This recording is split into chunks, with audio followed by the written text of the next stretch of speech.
yeah, and pick up more or less where we left off. So I'm going to, oh, I'm sharing still. That's fun. Um, so we'll start just by sort of going over some of this stuff that we did talk about last week, because when we're actually starting to the editing process, this is going to be really, really important. Um, so as we talked about last week, like photo editing, which is also, it's called post processing or post production in a lot of worlds. So if you hear people talking about that, it's the same thing. But essentially, you're just adjusting your digital photos using an editing program, which I always like to compare to a digital darkroom. It's essentially the same concept. So what we need is our phone, our computer, some essentially some device to do the editing on, and a bit of software, and preferably we have a raw image that we're editing. But that being said, I understand sometimes that's not possible, and we have to work with what we have. And we talked about a little bit about raw and JPEG last week. The raw images have a lot more information, so there's more you can do with them, as opposed to JPEG. It's already very compressed, and there's just really limited options of the changes you can actually make. However, some of those really, important ones for applications, for putting pictures on a website, so on and so forth, like cropping your picture or um, setting the size, exporting, all of those things. Those work obviously just as well, no matter what type of image you're using or what type of file you're using. Um, so, as a basic rule of thumb, we're going to start with sort of the most basic bits of the edit. Um, I guess that's not a great way to explain that. We're going to start with the basic adjustments, like the ones we talked about last week as being the main tools, like the brightness, contrast, saturation, and the white balance. Those are the ones we want to start working with, and then from there we'll get more and more complex depending on what we need to change. I typically, personally, as a general rule, leave cropping the image until the very end, because even if I have something like, let me see if I can find something. Well, you can barely see it in the background here, but this painting, if I have something where I have to crop out the background, it can be nice to do that right away. Oh, I need to back up. I'm so sorry. That doesn't make sense in this sense of photographing a painting. Basically, when we're taking a picture like of your sculpture or of a setting, an installation, something like that, where it's a bit more freehand, then you want to save the cropping until the end, because essentially, often, depending on the software you're using, once it's cropped, it's cropped. And if you want to go back and change that, you'll have to start all over again. So I'll save that until the end, so that if I decide, um, basically, if I decide to change the crop or this or the next thing, if I've done it wrong, I don't have to go back and change all of the colors, all of the brightness, and everything. Like I'm not starting completely from scratch. Um, I feel like I just talked to myself in circles, so I hope people are kind of following me right now. When it comes to photographing a painting or something like that, it obviously doesn't matter if you crop it down right away, because you're not going to change what you want to be showing in the overall end image, because in the end you're just trying to get the painting on the paper. That's why I sort of backtracked. Anyway, let me just get completely away from that. So, again, we're going to start with the basics, and one key bit that we talked about last week too is that less is more, where really the whole point of editing is trying to make your image look as natural as possible. So you really, really, really, really don't want to overdo it. So talking about those key tools, white balance, that's going to be one of the biggest ones. Again, that's what we use the gray card for, where you hold it into the picture, and you get the light reflected exactly the way it is off the gray card, and then you're able to adjust the colors to what they actually were, and there's no confusion through the software as to how your colors should be reproduced. So typically that's where you're going to start. It can also be really off-putting if you're editing a photo and the colors are completely off. It can really just mess with your eyes, and be quite difficult to do. And frankly, some things can change. Like the brightness of the picture can also be affected through that main color, through the white balance. So then moving on into those basic tools, we've got the exposure, which is the overall brightness and darkness of the image. The contrast is the difference between the light and dark areas, which means that when you add contrast in, you're defining that difference even more. So you're making your brights brighter, your darks darker, essentially separating any of those gray values that are those in-betweens. Whereas if you take the contrast out, then you're merging them a little bit more together. The saturation is the color, how much color information is in the picture in general. And then in contrast to that, and this actually took me a long time to figure out, for some reason I never went and just Googled it, but the vibrance, you'll often see vibrance and saturation together in editing programs, and vibrance just pushes up the more muted tones that are in the image and not all of the tones. So sometimes if you feel like your image is a little bit flat and you need a bit more of a pop to it, the vibrance can sometimes help more than saturation, because saturation goes too far too quickly. So the highlights are essentially the brightest parts of the picture and the shadows are the darkest. Often those will have more information in them than you can really notice clearly. And so through editing software, you can pull the highlights down, for example. So pulling more, or I guess taking some of the light away from those brightest points, only the brightest points of the photo, and you'll then see more detail to an extent. If there's no detail, if it's perfectly white, like a white piece of paper, then there's no amount of changing the highlights will actually change that. But for example, often you'll have a picture of someone where there's just a really bright patch on their face that you want to balance out more with the rest of their face, or something along those lines, and the highlights might be the first place you would go to try to do that. Whereas the shadows are the exact opposite, so it's the darkest points. And if it's not completely black, you can often pull out quite a bit of detail from the dark points. However, if you pull the shadows too far up, it starts to look odd and comic booky. I'll go through this stuff very quickly, and then we'll go through it again, because you can't go through it often enough, but with an actual bit of software so you can see what's happening. So the whites and the blacks, you're setting with the darkest and the lightest points of the image are. You don't necessarily always have pure black and pure white in a picture. If you do and it's exposed properly, then you'll have that information on both sides of this spectrum of white and black. But sometimes you don't have that, so you can sort of crunch the space that you're working with. Like pulling the whites down is eliminating those bits where there's nothing, and pulling it down to an area where there's detail in the image so that you can work with your highlights. That might not make a lot of sense, but it will eventually. I don't think we talked a lot about clarity, noise reduction, sharpening, really any of that stuff last week. So the clarity is an interesting function. It adjusts the contrast in the midtones. So when we're talking about the midtones, it's essentially what's not in the darkest and brightest spots in the whites and the blacks. It's everything in between. And the clarity adjusts adds contrast into just those. So it's not the overall image that you're pulling contrast into. And what it often does is enhance the texture. And it can really make an image seem extremely gritty. I find if you pull it up all the way on a person, it can look like they're sort of sweaty and you can see all of their pores and so on and so forth.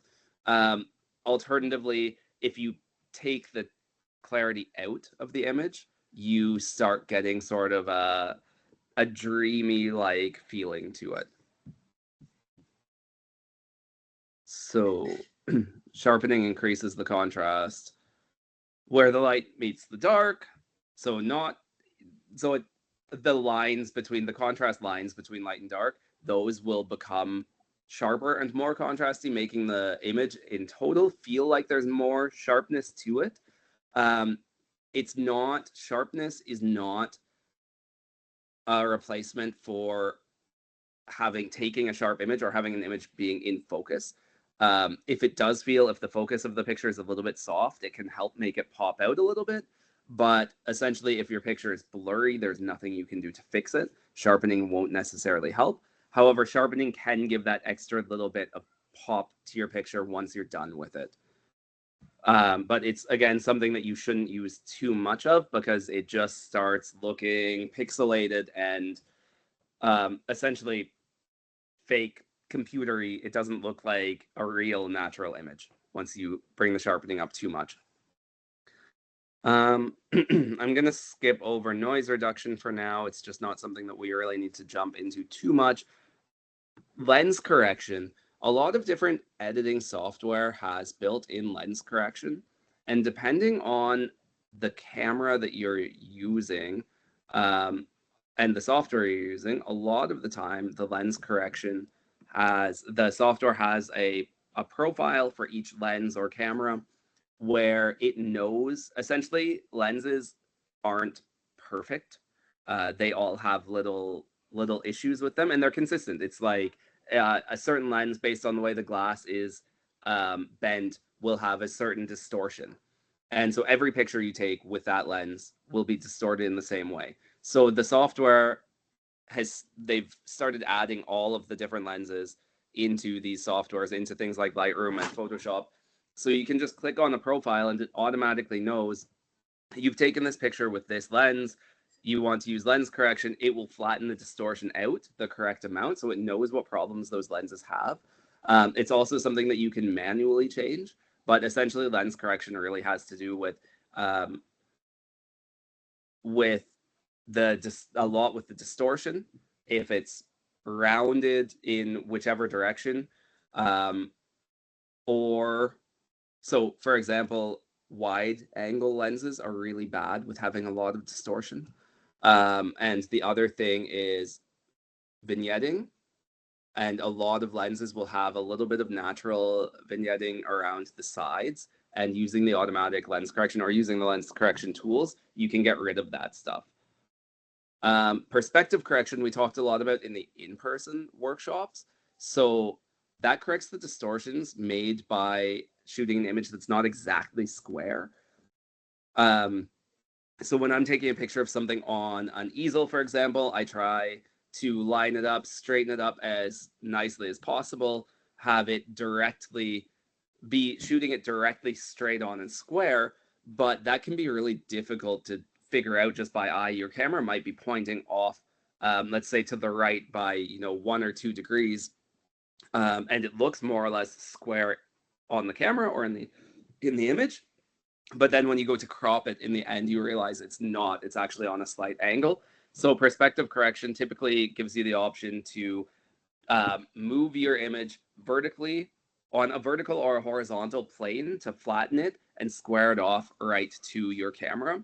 One great example, easy to understand, would be taking pictures of buildings from ground level. Often they'll be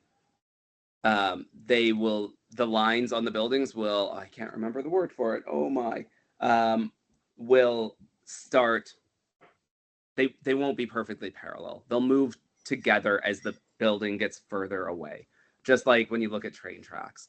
And you can use perspective correction to then flatten that building so it looks like it's perfectly straight.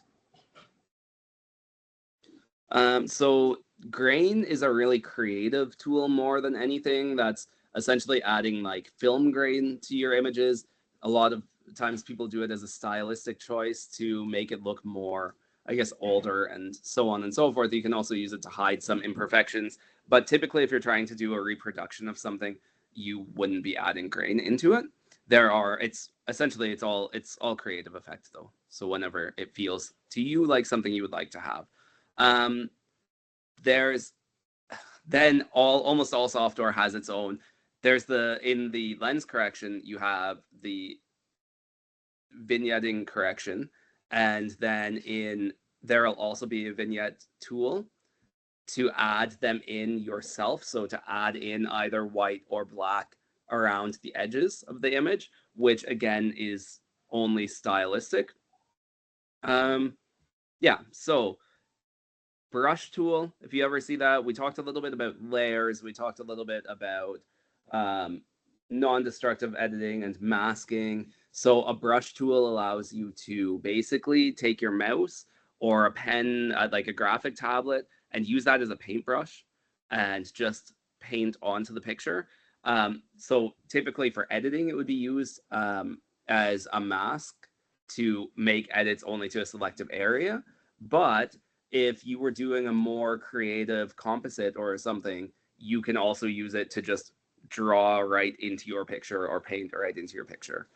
HSL, if you see that short form somewhere, you can actually see that on the screen here under color editor. It's hue, saturation, and lightness. And typically software will have a function to pick out individual colors. Just like you see here in the basic one, you have all of the little blocks that you can just choose a basic color. The advanced tool in this program, and most have something like it, you use an eyedropper and you pick a specific color that's in the picture.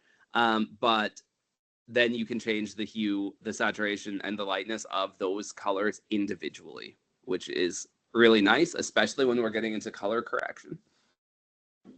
Excuse me, I'm about to cough. Sorry. Okay, so the typical order of operations. I mean, this can be done by trial and error, and it can also be done differently, sometimes with better, sometimes with worse results. But essentially, you have your few basics when we're getting into editing. The first one would be that you want to be shooting in RAW. Again, I just can't stress it enough, but you do have to edit the pictures then. So well, one other thing to note is that now cell phones are doing their own proprietary files. So Apple has Apple ProRAW, and they also, their JPEG is now called HEIC. I can't remember what it stands for. High something image something. Anyway, they have their own. So don't be freaked out by that if you're not seeing RAW and JPEG. Some cameras, I mean, different cameras have their different types of files. Specifically, that being said as well, if you're shooting in RAW, each camera has its own proprietary RAW file. So if you use a Nikon camera and you open your file on a computer, it will say whatever the image number is, dot, I think it's NEF, and then Canon has CR2, and they just all have their own names for them. So again, don't get too confused by that. So first off, shoot in RAW. Second, we've talked a bunch about this. The more time you take to get the settings right, the easier it's going to be to edit your camera or your image later. So get it right in the camera, and you'll see different levels of sort of photographers, professional photographers as well, almost different levels of lazy. Some people are heavy on the editing. They just take a real quick sort of basic shot and do all the heavy lifting in the back end. Other people prefer to get it right in the camera. I started with analog photography, so getting it right in the camera was very, very, very important. And I still do that now because it just saves the amount of time I'm sitting at a computer. So the more of those changes, the better exposure, the better lighting, everything that you can do right away, the better you get your composition and your crop, the easier your life's going to be later. So spend a bit more time, get it right in the camera. So step 3 is you have to import your images to the software you're using. Regardless of what software you're using, you'll have to somehow get the pictures in there. The reason why I bring this up as a specific point is because it is often what holds people up when it comes to editing. I remember the frustration when I first started trying to use Adobe Lightroom, because they had a different system. They use catalogs, and you have to import all of the pictures into this software. So you have to put it on your computer, then you have to import it into the software, and you have to organize these catalogs. And I found it really frustrating and hard to figure out. And once I learned how to do it, ever since I've only ever worked that way. But it took me time because I was using I was just using Photoshop and editing each picture individually, one at a time. And so all I had to do was copy the picture onto the computer and open it in Photoshop. Once I figured out how all of that cataloging works, it opened up a whole new world of software to me, and I was able to start doing batch editing and which is when you make the same change to a whole bunch of different pictures, and it just saved me tons of time. Anyway, you do have to be familiar with the software you want to use because each one has a different process for how to import the images or how that workflow is going to be. So typically the developing softwares will typically have that sort of cataloging type system because they're also often used as a catalog system to sort and do other things to your photos, not just edit them, but prepare them, rename them, resize them, sort them, store them, all of those things. Whereas a software like Photoshop doesn't need import. You just open your picture in it. Which also, one advantage of those is that you typically don't need to export. You just save your picture. Whereas the type of software where you have to import everything, you also have to export it. So next, probably these two things could be switched back and forth. I would actually probably should switch them. I would probably do white balance first because it gives us a better feeling for the picture. But depending on how dark it is, you might want to do exposure correction first. Anyway, those are the next points you want to start with because that's going to determine everything. Like if you haven't set your white balance yet, you obviously can't start doing any color correction later. If you haven't set your exposure correction, it doesn't really make as much sense to be making those minor contrast changes and so on and so forth because the contrast could change. That all being said, ideally you've gotten it right in the camera and you probably don't have to do anything with exposure. So you would just go white balance and then continue on. I like to then, if necessary, do my lens and perspective corrections right away, just so that I can sort of see that picture the way it should be seen. And then we start getting into those other basic operations, the highlights, shadows, whites and blacks, saturation, contrast, and essentially just moving down our list. Like sharpening is usually one of the last things. Same with clarity. And then all of the creative effects like grain and vignetting and everything, they come at the very end. So just before that, you would do your color grading, which color grading is basically like, if you think about it with a film, if you've ever seen a movie pre-color grade or footage of it, it's very flat, it's very gray, there's no contrast at all. Similar when you take a picture in a raw image, it's very flat and you're building this picture back up again. And since the image, in a way, the details are undefined, you can make a lot of changes to the color. So the final colors of your image, you're going to want to be doing towards the end. And that's everything from, that's essentially those HSL, the hue, saturation, and luminance or lightness sliders, where you're setting the individual tones for every single color. That's color grading, pretty much. Or you're setting the color tones for the mid-tones, the shadows, and the highlights. So that's where you get your final look for your image. If you're going for that. If you're doing a reproduction, then you don't want to get into that world because you want the colors to be as true to the original product as possible. So then finally, you would prep for export. There's two different, well, I guess it's one. There's a bit of a weird misconception in the editing world. People will talk about DPI, and in terms of resolution, we talked about resolution last week. So like when you're talking about what size your pictures are, people will talk about DPI, which stands for dots per inch, which doesn't make much sense. It is technically, it's called PPI, which is pixels per inch when you're editing on a computer, because we're not working in dots. Where dots per inch comes from is printers. It's inkjet printers where they literally put dots of ink on the paper. And the amount of dots per inch sort of gives you that resolution. So on a computer, it's PPI, and those terms are always confused, and typically people always use the one, which is, as a matter of fact, false, but that doesn't really matter for our purposes right now. When you're setting the resolution, you need to know what you're doing with your picture so that you know what size you want it. you don't actually, if you're just dealing with digital images, you don't really need to worry about the DPI or PPI. That's more of a print situation. What you then want is the amount of pixels on your wide and on your longs, or your long and your width and length. Yeah.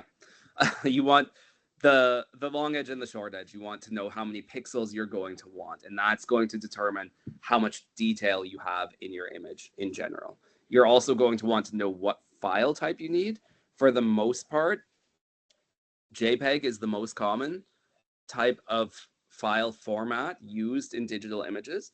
However, there's other ones. There's one called TIFF that is a very high resolution, and often that's what, if you're sending an image to someone who wants to blow it up and use it at the highest possible quality, then they'll want TIFF, which is a massive file size, but it offers the most information. Whereas JPEG is a much smaller photo, but it's really, you know, not great for blowing up into a billboard, for example. So you just want to see, depending on what you're doing with the pictures, where they're going, you want to know what file format you need. So if you're doing your website, it's always going to be JPEG, for example. Moving on, we're not going to get into this stuff because I had just put the software in so that people have that as a reference later. Anyway, so moving on, I'm about to jump into some software and show some things.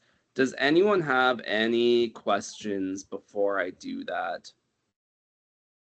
I've already just been talking and talking and talking for about half an hour. So if anyone has anything that they want clarification of, then now would be a fantastic time. I'll take that as a no. Okay, so I'm going to open up Lightroom now, and I'll import a couple pictures to show sort of that process. And then from there, we'll go through the actual functions and what they look like. So just a moment. I have to, right now, I'll actually share my screen again so that you can see this. At the moment, I'm just setting up a new catalog for these pictures. And how you organize this stuff is really everyone's own personal choice. There's not really anything that's better or worse. It's just what works the best for you. So one thing that I do is, a lot of people use catalogs in Lightroom as a way to organize all of their pictures. They have their pictures in different locations or drives, and they import them all into one catalog. And then no matter where their pictures are on their hard drive, they have them in Lightroom in one place, as the name would suggest. However, I typically use a different software that has a different function that they call sessions, and I prefer that. So I do one catalog essentially per job or per shoot, and then I just have them organized on my hard drives, and that's the way that I like to do it. So right now I'm going to set up a catalog for this.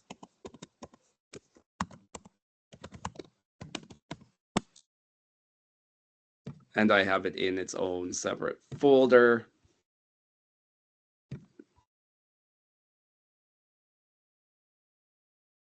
Something just happened and it stopped sharing.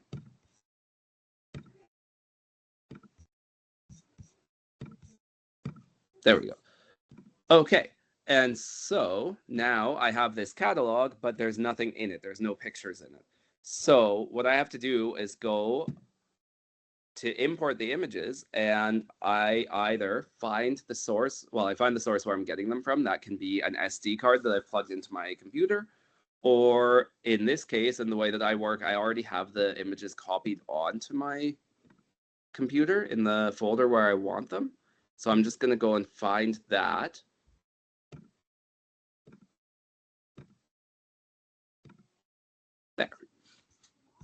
And then we can see the pictures, and I'm going to import them. So for now, I'm just going to go through this process, the process that I would typically do, and sort of comment, narrate along the way. So if anyone has questions, just let me know. Just say something. I can't see you right now because of the screen I'm in. But I'll basically take you through the process of editing a photo, and then we can talk more about the software specific things that you're using. I'm doing this in Lightroom, which I don't, again, typically use, so I might need a moment or two to find what I'm looking for, but I'm doing it because it's one of the most common editing softwares. And so I feel like this might be more helpful than if I use some more niche products. So I'm just going to grab this picture to start. Well, basically, I'm going to make the pictures big, and I'm going to decide which ones I want to work on. And these are actually really nice directly out of the camera. These ones, as you can tell, I changed the lighting at this point, and I like this lighting better because I find it gives me the details better than the natural. The other one was just daylight coming in the window. This is with an actual light. I like the details better, but I don't love, actually, I may be wrong. I think this is the other way around. This one is coming in the window. Anyway, I like the details here, but the white balance is completely off. So luckily, when I was photographing, I used a gray card, this one here, and so we can set the white balance. So the first thing I'm going to do, well, I'll quickly go through and identify the picture I actually want to use, which lighting wise is going to be this one here. And then I'm going to mark it with some sort of arbitrary system, a star, or you can give it a color so that I know that this is the picture I want to use, so I don't get confused later. And then I'm going to do the same thing on this one.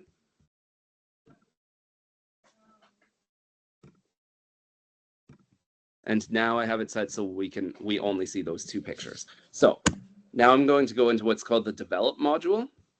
And the first thing I'm going to do is take this image with the white balance card and take the eyedropper, click on the gray card, and now we have a much, much closer color to what the picture actually looked like.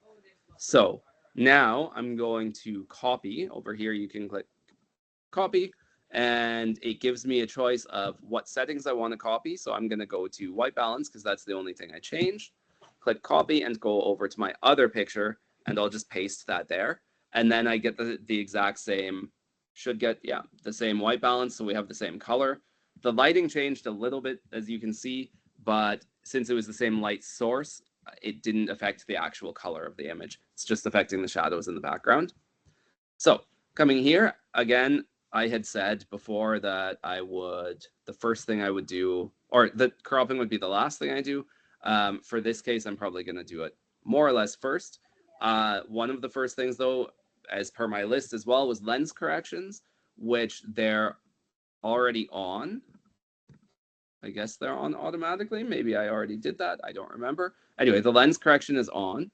And this is the profile one, meaning the computer knows, the software knows what lens I was using. So if for some reason it gets that wrong, I can go and change it, but that is the correct lens.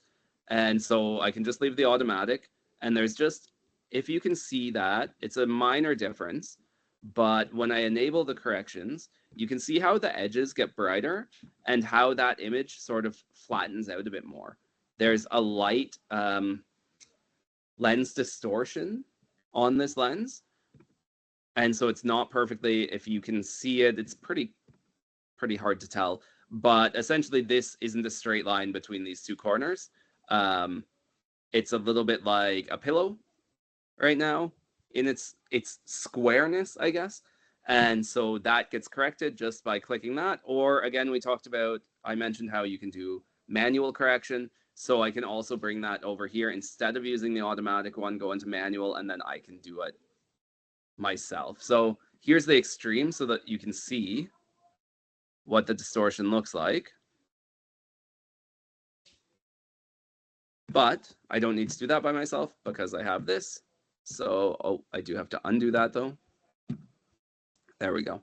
Okay, so that's good. Then since this is a painting, I'm going to go into the perspective control. That's what I was talking about before. Here I can manually either move the sliders, and I think a lot of the like cell phone programs just have the manual sliders. So that's worth noting. When I was working on these pictures during the last in-person workshop we did, I was trying to quickly do this correction on my cell phone, and I found it quite a bit more clunky because you're dragging your finger over a slider and it was harder to get the exact amount. Whereas on the computer, typically these tools will have something like this, the guided upright tool it's called, where I just go and click on the corners and drag the lines, and I put 2 vertical and 2 horizontal lines, and those corrections, as the computer gets enough information, it will correct them. So now this image is quite squared off to the camera, which, although that was my plan before, and it wasn't too far off, it is, as I mentioned, it's quite difficult to get it exactly perfect. Anyway, so moving on to cropping, this is an interesting thing. Typically, most editing software will have the aspect ratio locked to whatever your camera took. But with something like this, the canvas isn't the same aspect ratio as my camera sensor, which means I can't get exactly to the edges because it's locked and it wants to move all together. So you then have to go over, and there will be some function like this. On this one, it's a lock, or you go in and tell it what kind of aspect ratio you want. So are you working with 2:3, or are you working, which is a normal piece of paper, for example, or 16:9, which is a cinematic size. It's what is typically used in movies. Or do you want it as shot, meaning how your camera did it? So what I want here for paintings typically is custom, because none of those formats necessarily fit it. And so instead of, sometimes it's finicky. Instead of going back and forth and doing this a whole bunch of times or testing everything out, I just put it on custom and I line it right up with the picture. And we want to get as close to that edge as possible, so we're losing as little of the painting as possible. But this is worth noting, also really worth noting when you're painting, and for example, putting signatures on your paintings, is that we do always lose a little bit. That's just how it is when we're cropping.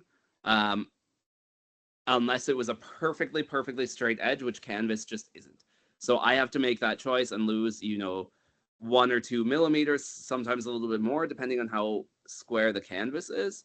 And often people don't think about those things when they're painting, and they throw their signature on it, typically right in the very, very, very, very, very bottom corner, because they want it out of the way of the painting.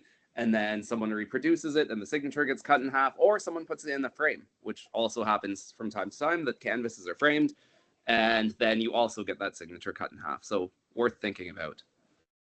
Anyway, crop and perspective control are done. So now we're going to move into the more overall aspects of it. I would typically leave the exposure, I think. We could test, but exposure does the whole image.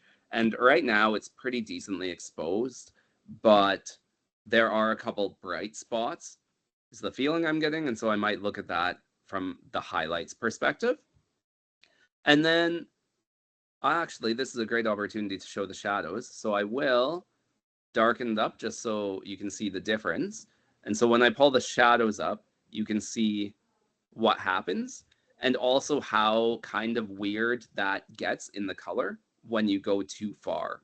So this was where we started, and this doesn't quite, it's quite far off. Typically, same thing with that. Typically, I would just use a very small, subtle amount on the shadows so that you can make sure you see the detail. In here, I don't even know if I would do that, because I can see the detail about at the proper brightness of what it was on the canvas. Anyway, so we'll drop down the highlights a bit. And then we'll add a little bit of black. I talked about the blacks and the whites. So this also adds a bit of contrast or takes contrast out because, again, the contrast is the separation between the blacks and the whites. So I like a little bit of added blacks in my images. I like that bit of pop. But it's all taste and what is the closest to what it is on paper. So I mentioned clarity, and this is just the next tool on here. So I'm going to show it quickly. It really pops that picture out, but it also, the colors are now all off. The contrast is all off. That's not, those textures are popping too much. So that's why I say just be very subtle with that. Usually you would just go up a little bit. And on a reproduction, I typically wouldn't at all, unless we had some serious issues while we were taking the picture. So the difference between vibrance and saturation, hopefully will be obvious here. So this is saturation. It's the whole image. Everything is just too much right now. Vibrance, it's still quite a bit, but it's not going quite as extreme as the saturation was.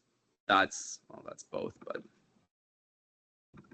anyway, so use those ones cautiously. It's funny, every time I go back, once I push it too much, and then I go back, the picture looks flat and as if something's missing, which I know it's not, but it's just tricking my eyes. So it's really important to be careful with this stuff, and often to take a step back and go back to it a different day if you have to.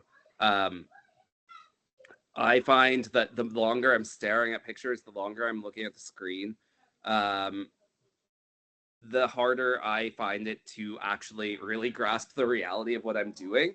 And I tend to start overdoing things. And so often what I'll do, especially if I'm doing difficult edits, difficult colors, is I'll edit them and then I'll just close my computer, walk away, do something completely different for a little bit, come back to it later with a fresh set of eyes and relook at it. And quite often I do find that I've gone a little bit too far, that the contrast is a bit too much, that the saturation is a bit too much, something like that. So worth keeping in mind, and just always taking those pauses to make sure that your eyes aren't getting tired, you're not overdoing it.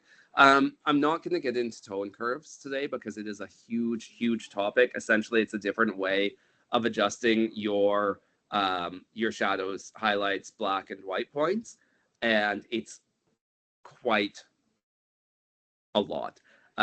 For the basic edits, you don't really need to do that, so we're going to leave it for now. Just to show, this is from Lightroom, the HSL mixer it's called, and so I have different ways of doing this. I can either have all of my colors listed here and then switch between hue, saturation, and luminance for all of them, or I can take this one, this little it's mostly often an eyedropper. In this case, it's not, this little circle. And I can click somewhere on the picture and the change will be made directly with me. I'm just sliding my finger up and down on the trackpad and it's making the change to the color that I targeted. And the other way to do it is to go by color. So now instead of having that one list of all the colors, and I have to switch through hue, saturation, and luminance, if I know I'm just working with one or two specific colors, sometimes this is just an easier way to do it. But that's all just personal preference. Color grading is a similar function. Here we have different wheels for midtones, highlights, and shadows. And then if I move this little bubble in the middle, the circle in the middle, to a specific color, it changes the saturation and or it adds. So this ball on the side is saturation, but oh no, that's not, sorry, that's down here. It adds and it removes those colors in the tone range. So if I'm in the shadows and I go like this, then it's going to add blue into the shadows. And if I'm in the highlights and I go like this, it's going to add yellow into the highlights. It's a pretty simple concept. Takes quite a bit of time to get used to. But yeah, it's there. And again, also worth practicing for sure. And on something like this, a straight reproduction, I would typically never use that. Just really quickly, I'd like to see if I can get an example of the sharpness. I'm not sure if you can see this through the Teams program, but this is the basic. This is where the sharpening starts, like where the automatic sharpening that Lightroom puts on an image. And then if I go all the way up here, you can really start to see the pixels and the pores, which isn't great. It's a bit much, but it is often you'll want, like if you have the sharpening completely taken out, you'll see that there is a little bit, it's kind of, well, the sharpening is the contrast of the lines, right? So it's seeming a little bit blurry, a little bit flat. So you do want a little bit of sharpening in there. Anyway, not anything that's really gonna probably concern your day to day. And then noise reduction. This is a bad picture to show it on, but we'll see if it works. I mentioned this last week that noise reduction, if you've taken a picture in not ideal light situations, often the way that your camera compensates will end in noise in your picture. And the noise reduction tool can be great. So typically if I'm photographing, an event in really a dark, in the Kwanlin Dunn Center, for example, it's quite dark in there. Then I'll be using a high ISO, and there'll be that sort of that noise, that grainy, static TV type of feeling to the pictures. And so I can go in and reduce that using the noise reduction tool. However, you know what? I do really want to show this because I think it's quite important, and it's not showing it on this image. So I'm just really going to quickly import the first picture I find of a person. Well, ideally the first raw picture I find of a person, but I don't want to spend too much time with this. Well, let's just see if this works. We'll just grab this. Okay. Oh.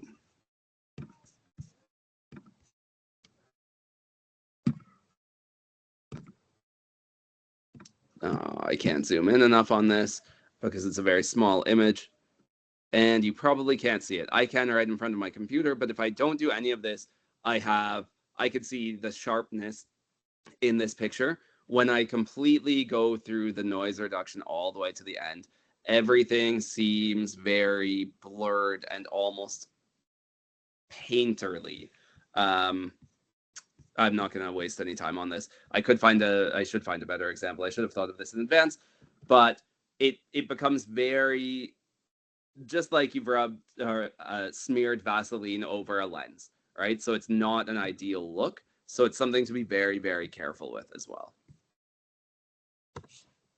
So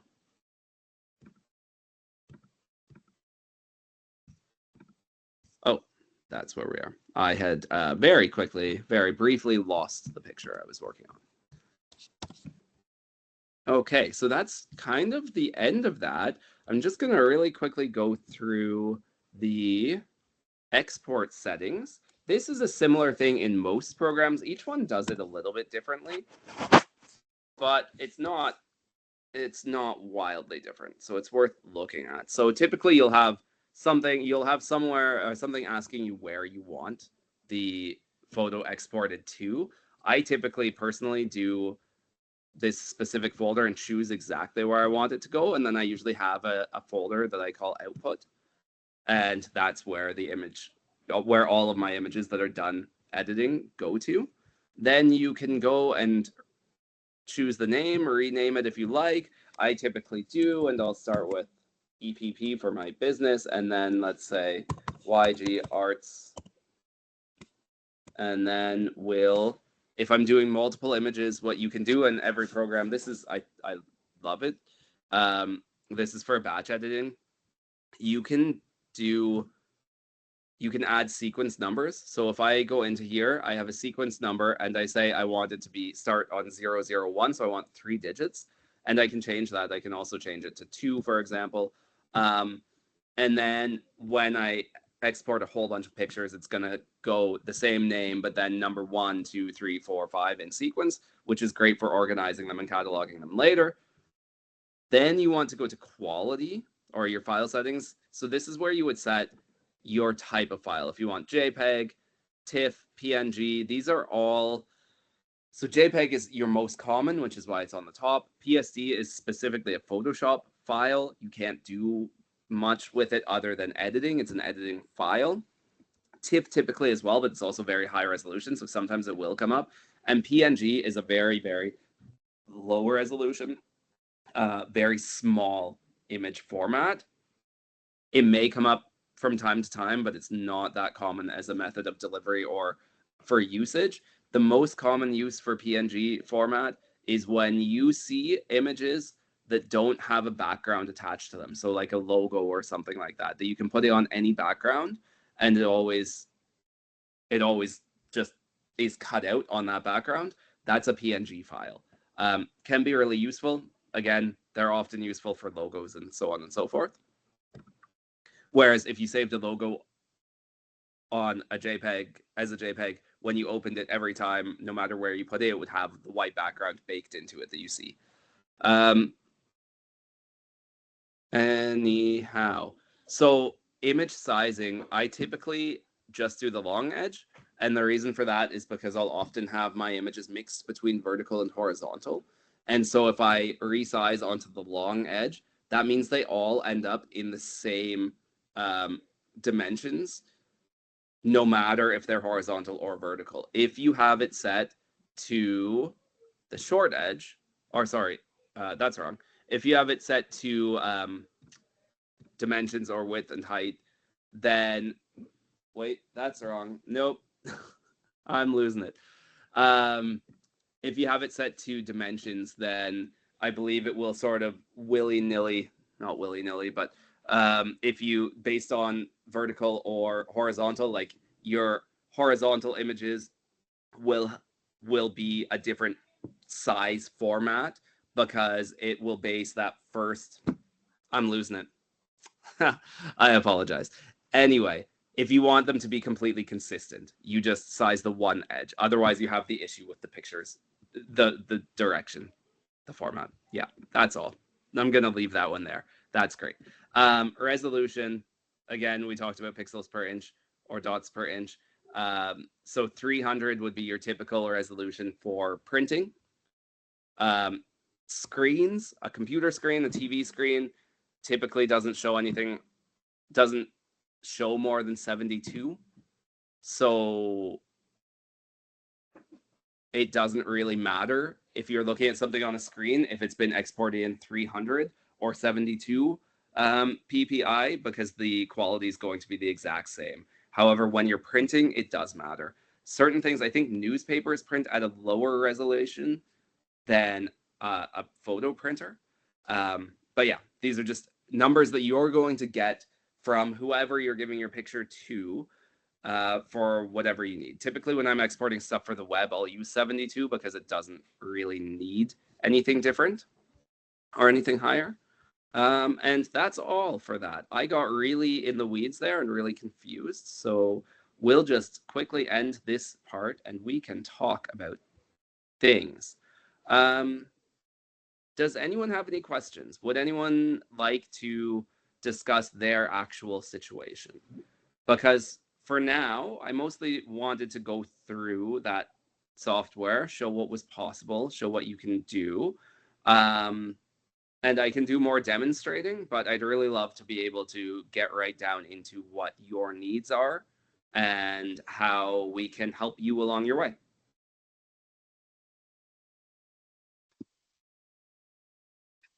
Hi, Eric. Hi, Kathy. Hi. Eric, I just wanted to say that I don't have any editing programs right now, so I'm just sort of starting off fresh. And as you know, I've got black and white work. I will be getting a gray card, but do you have any recommended editing program for me would be adequate for what I need to do?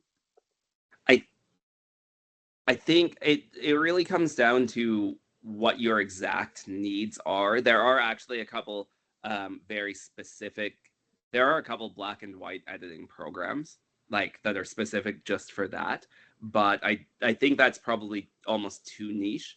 If you're going to get a program, you should probably get something that'll serve, in case you're not doing black and white, that will serve you then as well if something changes. But I mean, without wanting to push one company, the Lightroom stuff is pretty good because it's powerful. You can do pretty much everything you could imagine that you want to be able to do, and it also comes with Photoshop, and it's just really the standard. So it's really simple and easy to find information about it, to learn anything. Like anything you're having trouble with, someone's probably got some description on the internet about how they solved that problem in that specific program. That being said, it does cost money.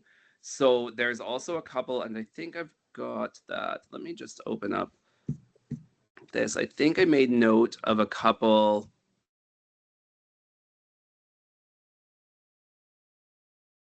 Nope, that's not what I was looking for. Oh, I didn't put it specifically in there. Okay. I'm actually not sure what I'm even showing you guys right now. Anyway, Yeah.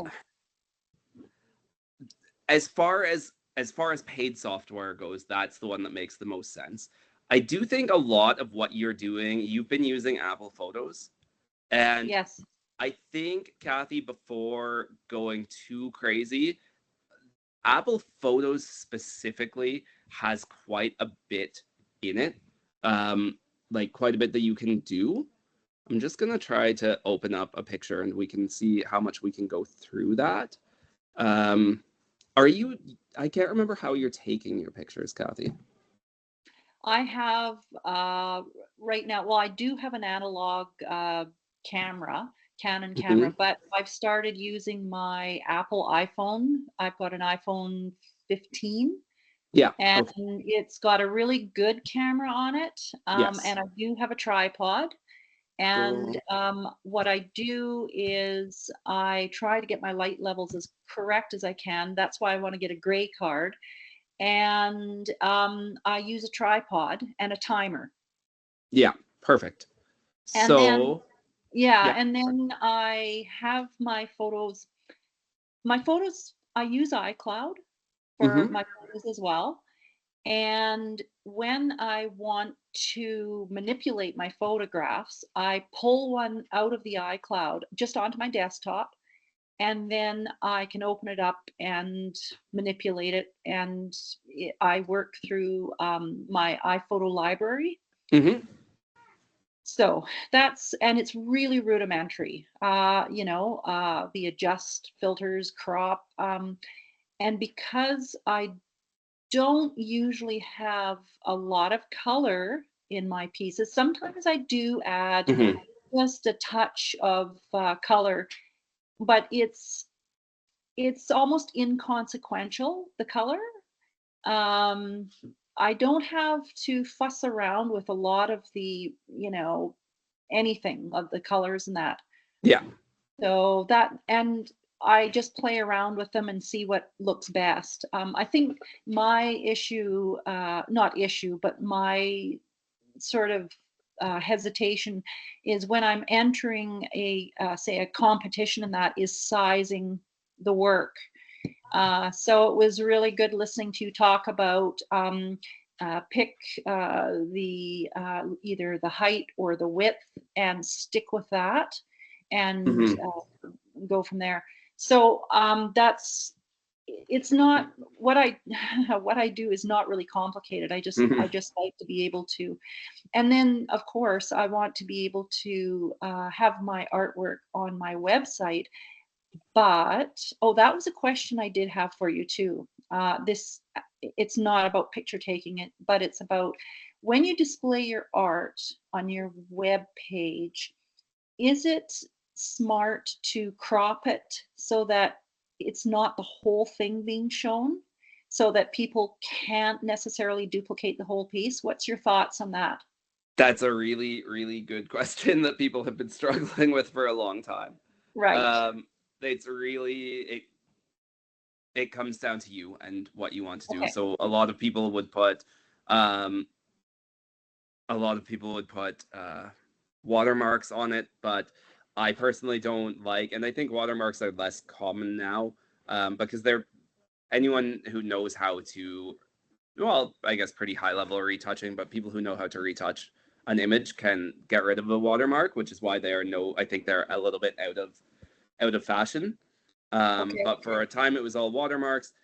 It depends on the software you're using for your website specifically, because some of them you can have more or less protected galleries where like depending on how I set up my gallery on my website, I can use different function or different styles, and one of them you can't enlarge the pictures at all, which the detrimental side is that people can't see them, can't like zoom in and look at them in crazy detail, but they can see them.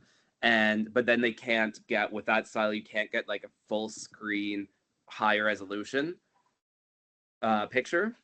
And some of them you have like a pop-out carousel where the picture will be bigger, but people can't copy it and download it. And some of them, if it's a bit more rudimentary, you can literally right click and just download the image. So that's tough, and it's up to you how you want to protect your work. The thing is, with high quality screenshot software, essentially, like I can take on my laptop, I can take a really high quality screenshot of pretty much anything I can get to fill up my screen. So it's really easy to steal a picture. The problem is, the only real way that I know of, at least, that you can fight that is by making that less accessible, like things like having watermarks or having them in really low resolution and so on and so forth. Right. So it's a bit of a... Well, and that's something a little off topic. I didn't mean to, No, that's dive fine. there, Good... but I'm sort of still exploring all that. So just to touch on a couple of things that you mentioned. So if you're mostly doing black and white, Kathy, I don't think you need to specifically invest in a gray card. It will make when you're doing your color stuff, it'll make it nicer. Right. When you're doing the black and white stuff, and I know I mentioned and showed that the black and white is still affected by the colors in the picture. Right. But you can still adjust that then so that it looks nice. Like, it doesn't need to have that 100% color accuracy. Right. However, so I have the question. It's not really a question, but it's something that I'm working with. Is like you had pointed out, get it right on your camera first before you start, trying to adjust stuff.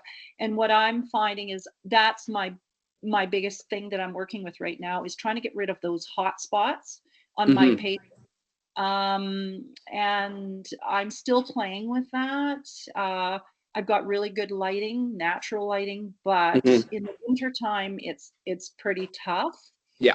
So I'm playing with that, and I think it's the hot spots more than anything that I'm working with.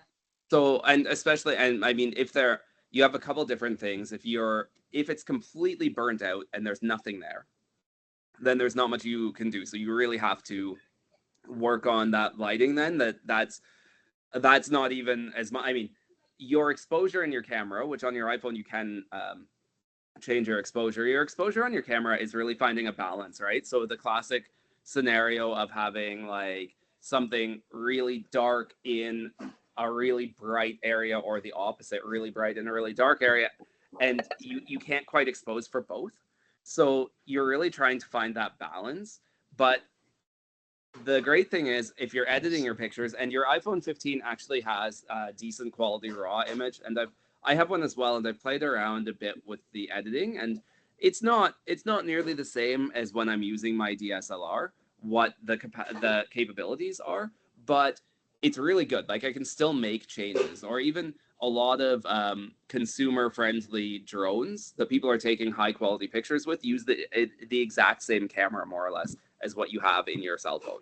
So you can do those edits. They're a little bit harder, but all that being said, if you're struggling with those hot spots, the first thing you're going to try to do is control the lighting in your surroundings and get rid of it that way. then you're going to try to balance it get it sort of as neutral, flat as possible, right? You want that in between, so you don't have the highlights burning out, but you're also not, your shadows are also not just disappearing, swallowing all of the darks, right? So you'll find that in your camera, but then we're really going to get into the editing process, because that's exactly where, like when we were talking about the shadows and highlights, you can change that stuff in the camera or in your editing software. And I'm just looking right now in Apple Photos to see how much I can affect those ones specifically. And unfortunately, just to make things a little bit more difficult, it looks like you can, but you're going to be using these curves a little bit, which I said I didn't really want to get into. But essentially, the bottom of the curves is like the spot on the very bottom left is your blacks. The spot on the very top right is your whites. And then I guess so the top is your white, the bottom is your black, but it goes on an angle. And so when you're down in, like, this image has a lot of darks in it. And so I think, is this showing on the screen? Yes. Yeah, okay. So this area, that's where most of the information is right now in the picture. And so when I'm clicking here, that's my shadows. And so I can affect my shadows that way. So I can bring them up a little bit. And then here I can bring down the highlights. I just have to be mindful when I'm doing this that I'm not overdoing it. And that's why I was saying the curves are quite difficult for that. However, another function that we have is also similar. So this is actually probably the better option, if I'm being honest. Now that I'm spending a bit more time looking at it, the luminance here in the levels down here. So this is similar. It's a very, very, very similar function to the curves, but this luminance is allowing us to affect how bright things are. So the middle part is the midtones, and you see as I'm moving that, the highlights and shadows, which are the other two balls here, are moving with me, but I can also move those individually. And so as I'm pulling this over here, I'm pulling down some of that. So let's just go back to what it was. Here, my sky is quite bright. And so as I move this point over, I'm pulling my highlights down a little bit. But then I'm finding my shadows a little bit too dark, so I can also move the shadows a little, right? And then the midtones to brighten up the whole picture. So this is these are actually interestingly high-level tools, but I'm not seeing, maybe we've got it in here. Oh, we do. See, before I start talking forever, I should get to know the programs I'm using. This is a more exact, precise way of doing this, where you have a lot more options, because you can also affect the colors that way. But yeah, so you've also got up here, we've just straight up got our highlights, shadows, it used there. So if I go and pull down the highlights, you see that? I'm getting rid of all and then I can pull up the shadows and get a bit more detail in there. But now I've lost a lot of contrast. So I might change the black point and just add a bit more black into the image. And then the brilliance is sort of like the clarity that we were talking about before. But then it makes it pop a little bit more.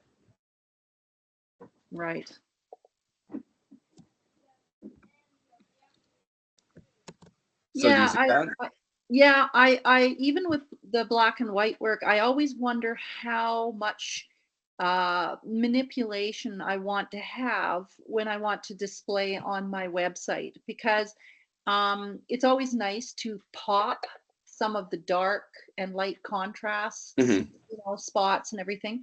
But I also want my images to be true, for people to see, that they don't look at it and then they see it in real life and they go, So you don't want, if you're reproducing things, Kathy, you don't want to manipulate them in that way. No. What you're going to do is you're going to have your image beside you. and you'll use these sliders to correct for essentially the mistakes that your camera made. Right. Okay. So it doesn't Yeah. have to be manipulation. Like, this is how you change those things. I just chose this random picture, but it does not have to be manipulation in that sense. It could be that so when you've taken a picture of your painting, and because of the lighting, you have your highlights blown out a little bit, you have those hot spots, you can use this to fix those. Right. To a degree, to an extent, only as far as you have that information in there still. So if it's completely blown out, then you might not be able to get it back. But to an extent, you can fix that, right? Or if based on your lighting, you're losing details in your shadows, you can pull them up a little bit. Especially now, if you're using black and white. Well, that's the other thing too. If I have a piece of charcoal or graphite work, when I go into this program to, check it or manipulate it, I always go into the black and white spectrum there. I don't use the color or anything because it is just black and white. So I just work through the black and white chart, what you're on now. Sure, but is that if you've got a blown out spot, okay, then you can still get that information back. This is a bad. This one's not a great picture for it, just because, as you saw, the sky in this picture, there's no clouds in it. But if you look, I've got this in black and white, and then I pull right now, the sky's very blown out, right?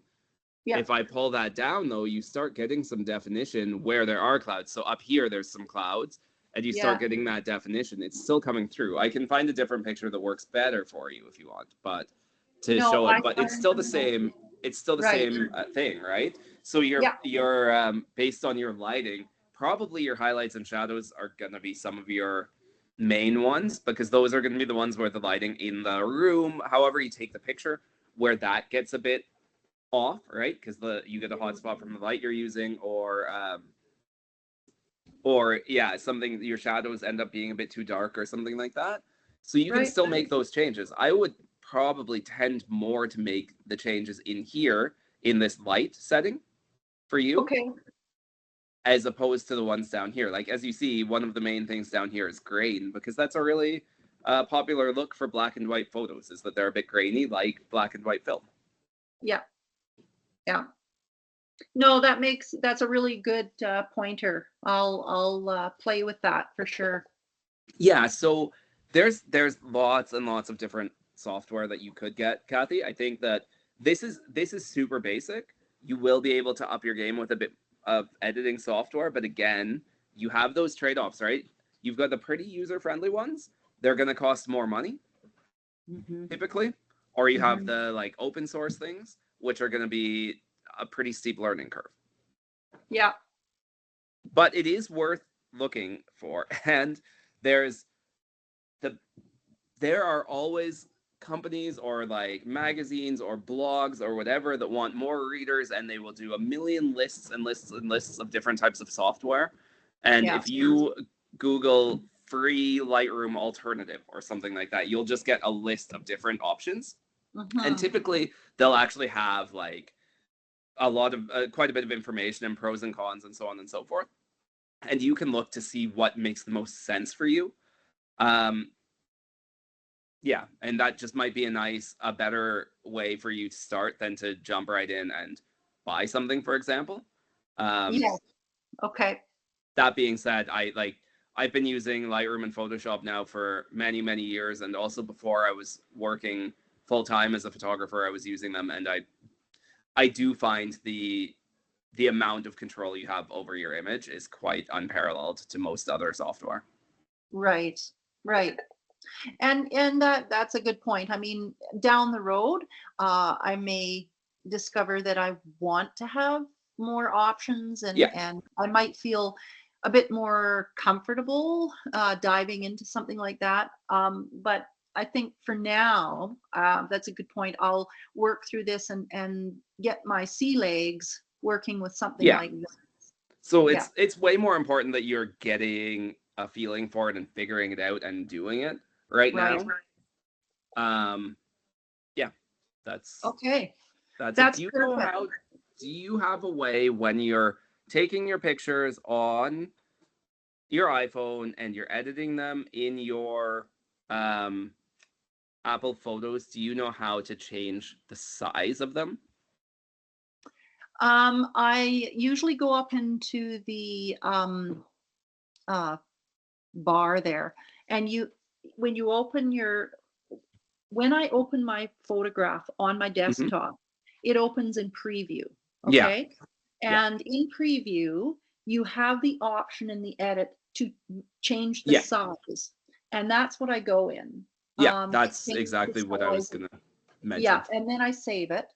And then I can open it up in my iPhone library and do the other editing that we've been Yeah, looking at, like any perfect. cropping or whatever I'm going to be doing, right?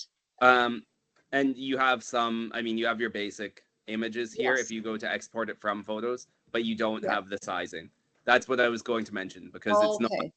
most programs have that built into it. As I might be wrong, I have never found it in Apple Photos specifically how to set the actual size and dimensions, but I do, I Yeah. have, it's very simple in preview.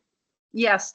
And I have never found it in the Apple, Yeah, I'm like not, the laptop, in iPhone, or sorry, in my library, my photo library. I have yeah, not resizing option, and that's why I work through preview individually on my desktop, and then I will manipulate it on my in my library for other way, like cropping and stuff.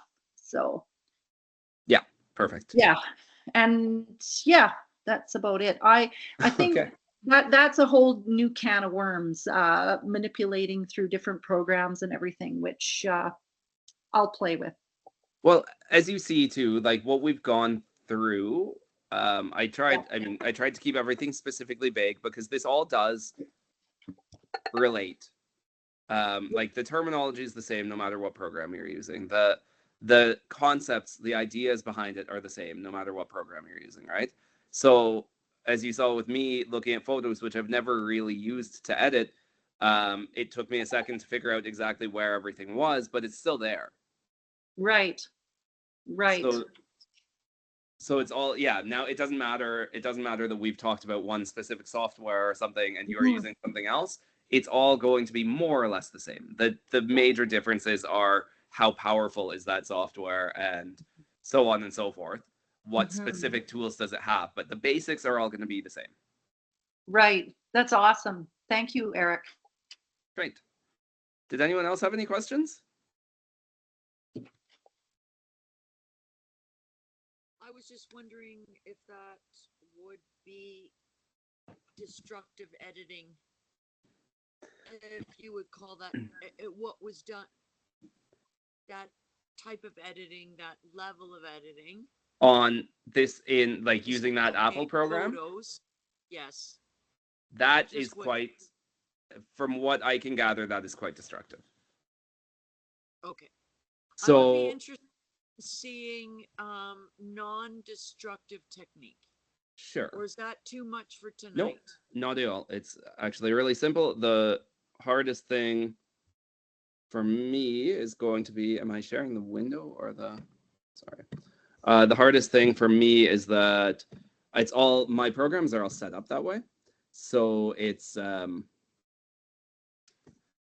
actually show it is going to be a bit of a thing. What I'm going to try to show you. So I need to find, bear with me for just a very brief moment. I'm actually going to turn this off just because I don't know, I don't want to show anybody's private pictures or anything. I'm just going to find something, a folder where I have raw images, essentially from a different camera. The problem is the camera that I used for the arts workshop, I can't show those raw photos on my computer. They won't be read by it. Anyway, that all doesn't matter. I'm just looking for one specific thing. That's probably,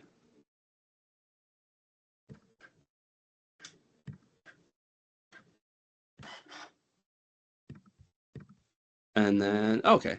Well, this may not be the ideal situation, but it's funny nonetheless. So I'm just going to start sharing here. This might be a bit of an abstract concept at first. It'll make more sense. Okay, so here, and I'll do this with Capture One just because it's already imported into that program. I don't have to go out of my way. Here you see a picture, the little preview of the picture, right? And this .nef file, that's a raw file, okay? So this is directly taken out of my camera. And if I open it in preview, you can see it. That's what it looks like when it was taken. It hasn't been edited. Nothing's been done with it. So these bits of sort of what I've been calling developing software, Capture One, Lightroom, etc., they all work in a non-destructive manner. So I'll go up to the very first picture that I took.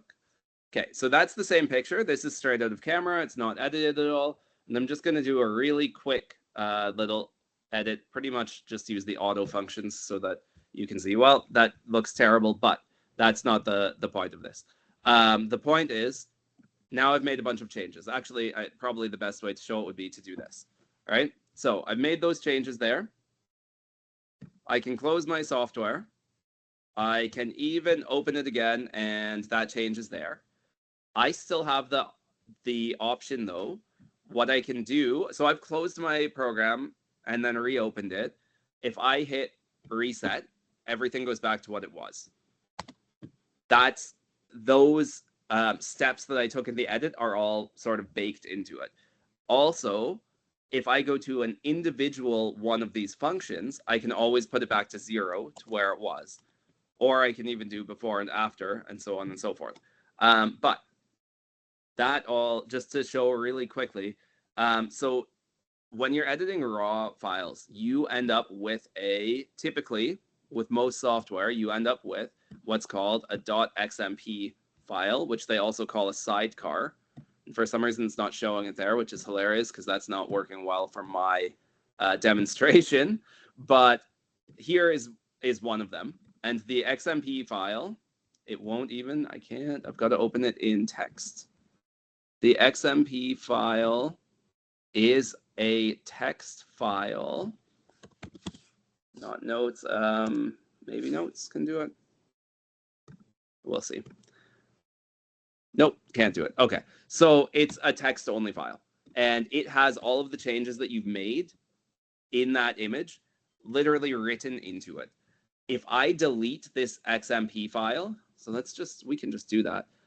Going back into Capture One, the image that I had was 4464, this one. I don't know what the change was. Ugh. This example is terrible. I'm sorry. This program's not doing it the way I want it to. Essentially, though, if I delete that XMP file, all of the changes, any changes made will disappear, and it will go back to the blank canvas the way it was when it came out of the software. And that's why I have to, so even though I made those changes and I turned this picture pink, until I export the picture, those changes aren't actually baked into it. And they'll never be baked into this one, but rather in a copy of it. So to try to make that make more sense, if I take this same picture now and I open it in Photoshop, and we talk about non-destructive editing techniques. So the only reason I just went down that weird little rabbit hole that wasn't expected to be like that was because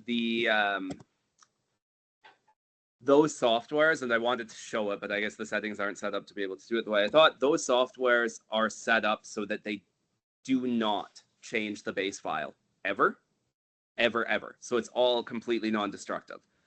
In Photoshop, you can do both. So when I talk about non-destructive editing, I'm not going to save it, so we can do this. Very destructive would be if I just go up to the toolbar here, and I go to Image, Adjustments, and let's say Hue and Saturation. Okay. I bring up the saturation. I hit OK. Now, if I were to continue on, so there is still a history, luckily, so I can still undo that. But what I can't do is change that. So I can't say, oh, I accidentally did too much saturation. Let's turn it down a little bit. All I can now do is say, okay, undo it completely or leave it the way it is. Which means if I get 10 steps into my edit, so I've done, let's just do it this way, auto tone and auto contrast and color, and I'm just loving these edits, and I'm gonna bring up the exposure a little bit. And now I'm gonna do my saturation, which I'm gonna love. It's gonna be great. It's gonna be beautiful. So we go like that. And now I look at this and say, oh, I don't actually like that, that tone that I used way back here. I don't like what it's doing with the picture. The only way for me to get rid of that is to now back up all the way and basically start again. So now I liked these 5 other steps, but since I was using that destructive editing, I have to redo. I can undo all of them or none of them, essentially, right? Whereas there's a different, better way to do this. So instead of going up here and using these adjustments, we use adjustment layers, they're called. So here I can add a different layer just to make it very clear what's happening. If I add another layer to this picture, I can take a brush. Let's change the color to something nice and bright blue. Okay. So I've drawn on that. I can go back to this layer and do my edits, the other edits I wanted to do. And this can always be taken on and off. Like, so this is non-destructive. It's not actually hurting anything. It's not permanently changing anything in the picture. Are you still following? I am still following. Okay, good. I'm wondering, question. Yep. Can the layer also be called a mask? So a mask is a bit of a different thing. It involves layers. But so what I can do, this is okay. probably, yeah. I was just trying to find layers in my program, Mm-hmm. and I was seeing lots of stuff about masks. So masks are a it's bit of a different thing. Okay. All right. You continue. Masks work with layers. So if you have layers, then if you have masks, then you have a way of doing layers. So okay. Let me show you how they work with layers. So we've done this, right? Yep. And now I've decided that I don't, oh, here, look at that. Okay, I've gone through all of this, then I realize I want to see this bottle. So I can put a layer mask on that layer. Now what I do is my mask, you kind of see it as like, I have a hard time explaining masks. If it's, you can see in this corner, it's a white mask. You can see through white. If I turn this mask black, then any changes I make on the mask would disappear. Anyway, that's too complicated right now. I haven't gotten you guys far enough. Anyway, so I'm using opposites. So I have this mask is black. I have a white color. Anything I paint white over.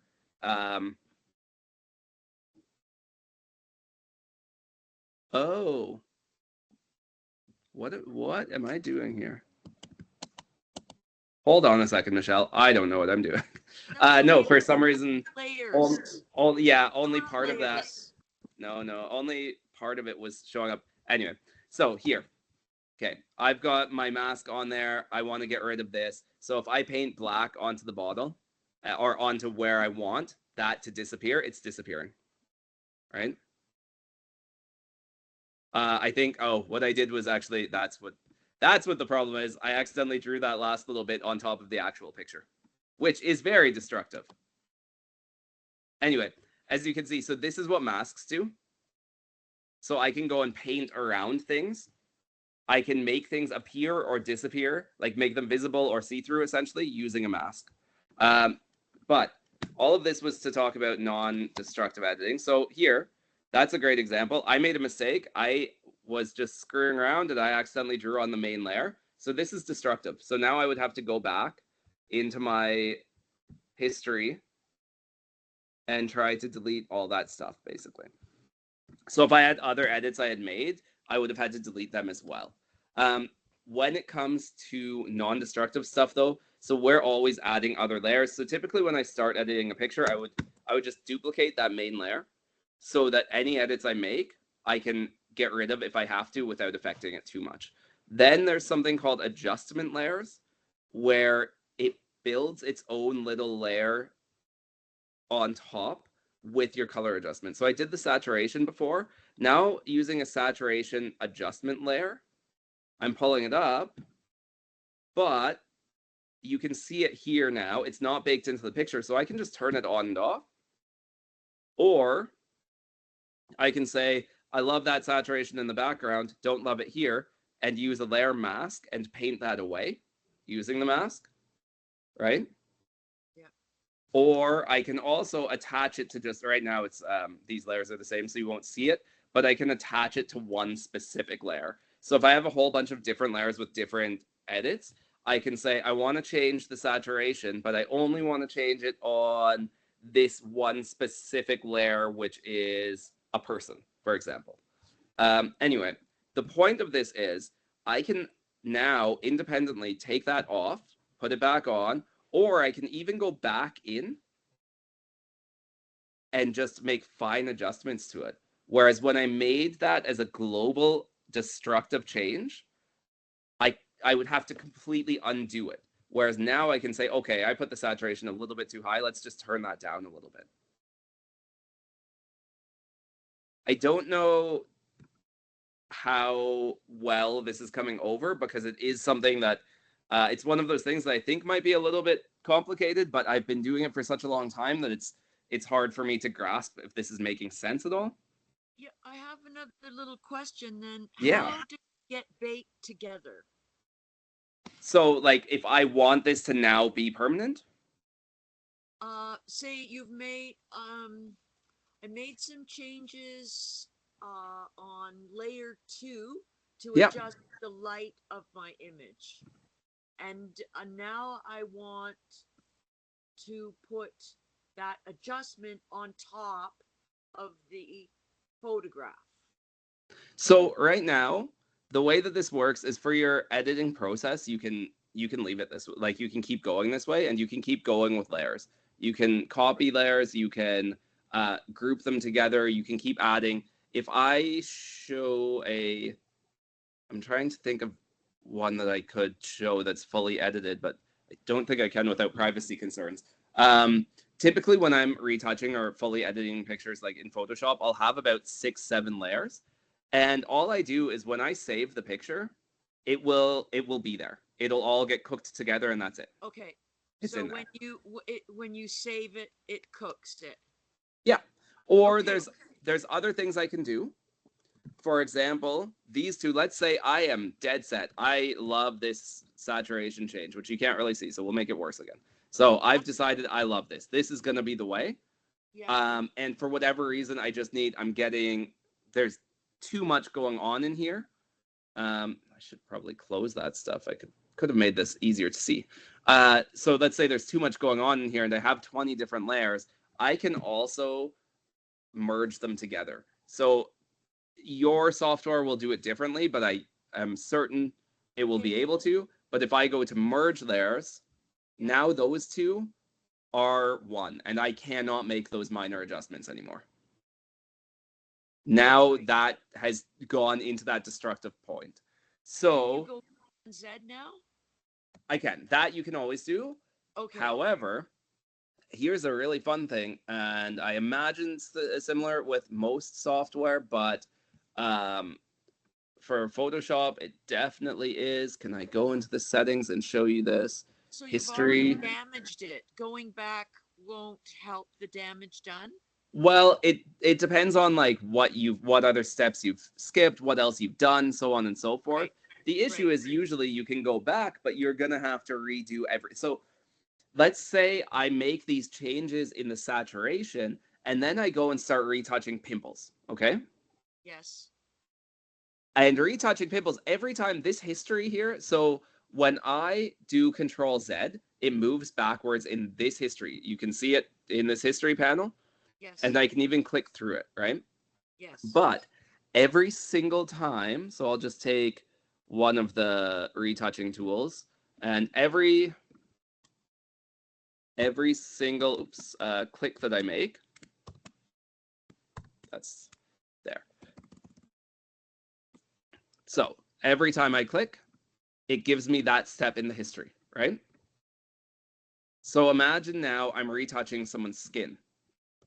Someone who maybe has pimples or anything, really. Some blemishes you're getting rid of, and maybe you're spending half an hour doing this, getting rid of dust on their shirt, cleaning up the background, and now you go, oh, I don't love that saturation.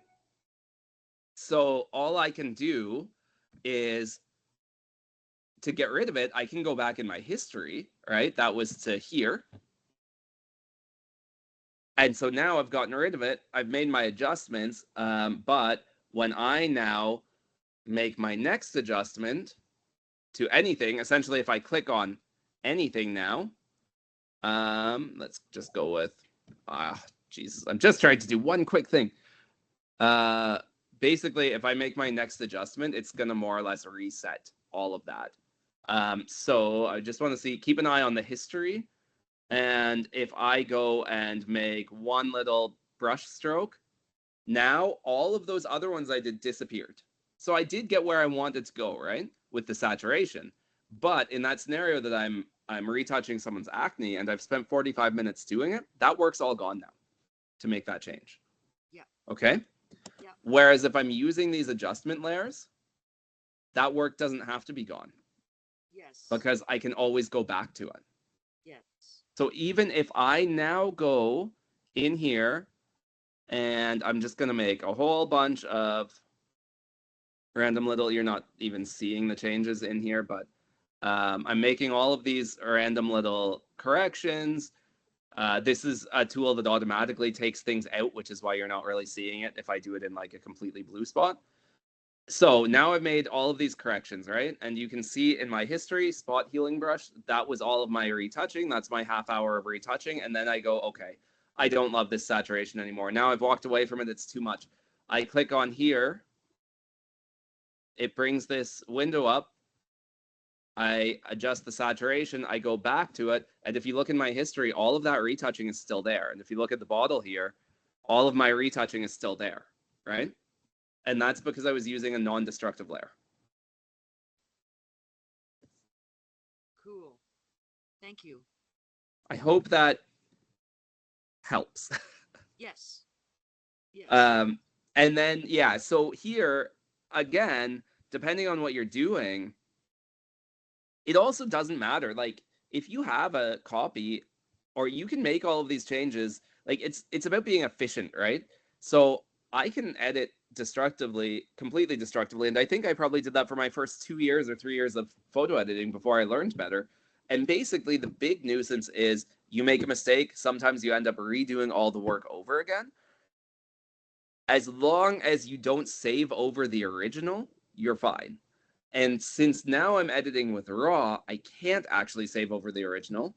You'll notice when I go to save in Photoshop, I go to save as, and that RAW format, that .nef format that I had opened initially, which it even says it up here in the file name still, I don't have that in this list. You can't save that, like you can't save over those files, right? So inherently you're already backed up in, essentially, like you can still have things go wrong if you don't have copies, like a file just gets corrupted or you accidentally delete it or something along those lines. But I can't accidentally save over it, and then, which happens all the time when you're editing JPEG, especially when you're learning, is that you'll accidentally hit like Command S and it saves the picture, and then you go, oh, and all of the changes you've made are now in that original source file and you can't undo it anymore, right? So RAW will prevent that. But that being said, the non-destructive bit is all about not having to redo your work over and over and over again just because you made one tiny mistake. But also, if you're if I want to have a nice kind of juicy big image to look at the end, then the more edits I do, it reduces the size, yes? So it's better if I don't have, I can see it makes sense to work non-destructively. What do you mean that it reduces the size? Well, I thought like as you make changes or as you're saving it, say the JPEG goes from um, Oh, 5 JPEGs size to 3.7 or something. okay. So that will depend on how you. So if you keep continuously saving the same image, it's going to get smaller, but that's not good. You're going to be losing quality in it. Yes. That's with JPEG at least. One of the major things though, so when I'm doing my working files, actually doing that non-destructive work, the more layers you have, the bigger your picture is going to be. So your working file can get really big. But once you actually, if you can flatten those layers at the end and just turn them into one picture and it'll be smaller, or when you save it as a JPEG, that'll be a smaller image because it's just a different, it's like the working files and the raw files are all much, much bigger. So JPEGs are inherently smaller than that. So it's not about the editing will make it smaller. It's that once you've edited it and you've saved it, now export it as a JPEG, it will be a smaller image than your raw images. Okay, well, that's a bit of a relief. Yeah. Because I was worried that those edits were kind of So reducing the quality of my image. no, so those shouldn't change anything on the quality of your image unless you obviously, I would argue that if I did that I just did to the saturation, because you're pushing it absolutely to its limits, you're lowering the quality of the image, but not in a way of like, the size quality, right? The resolution or anything like that. Okay, Yeah. good. So you don't have to worry about that. Okay, great. But the non-destructive bit is about having basically always being able to undo what you've done, so that if you mess up, you're not stuck with it. You're not ruining and losing your picture, right? Yes. Yes. Okay. Any more quick questions? So we're 2 minutes from the end. Yep. I've got, if someone wants to ask a question, go for it. We just got really, really specific, which is cool. I love that. But if anyone had anything that wasn't covered in that, because it was very specific, then go for it. Otherwise, we can all go to bed. Thanks, Eric. Thanks, Heather. Thanks, everyone. Thanks to Michelle and Kathy too for coming both weeks and asking some really great questions and being really engaged. So that was really great. Yeah. It was very informative. Thank you. Right on. Thanks, Thank you, Eric. I hope that helped you guys somewhat. I know it was, Yes. It's a lot. It's a lot. This is something that they do full university courses on. This is something that you learn for years. So trying to put it into a couple hours is a lot. Yes. Yes. But I've been learning to vectorize. So some of speaking this of stuff, a lot. yeah. So it kind of fits in. Like the approach is the same. Yeah, it absolutely is. And if you're looking at, and you're probably doing that stuff in the Corel suite if you have it, but it's the same, like in Adobe also has, Adobe Illustrator is what's typically used for that. But there's a lot of, they use different file types, but there's a lot of crossover in how the programs work as well. Yeah. Yeah. It's very similar. Yes. Yeah. So it should help. That's awesome. I'm glad you got something from it. And hopefully we can do something. I successfully edited an image the other day in iPhoto. So was like I took out a blemish. That's awesome. I'm glad to hear it. I just want Way to go. You got it. Was That's great. I was like, woohoo! That's awesome. Thanks so much, Michelle. Yeah, thank you. Thank you, Kathy, thank you, too, ladies, and everyone. You're lovely hosts. Thank you. Thanks so much, everyone. Thanks, everyone. Good night. Good Good night. night.